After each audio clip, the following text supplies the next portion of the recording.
देखिए ये बगिया है, यहाँ पर ये लोग अंबिया की गांड फाड़ के इसमें से पानी निकाल रहे हैं। देखो माटी लगाई है तुम लोगों ने। दीपक ये दीपक की देखो। पानी भैया एक मिनट ये देखिए बंदर बैठे हुए हैं, कच्ची आम खा रहे हैं। मैं वो लोटा में इसको दीपक हेलो गाइस, खेलेगा फ्री फायर। ये देखिए बैठा हुआ है झाटू बंदर। माल पानी में परी को जब दिखा रही ना थी हां ढकनी लगा एक बोतल और का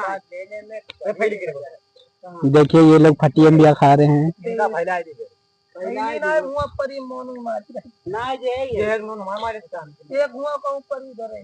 अब यहाँ पे बनेगा शरबत खट्टा खट्टा। वहां बोतल उठा बोतड़ी के रे पीछे।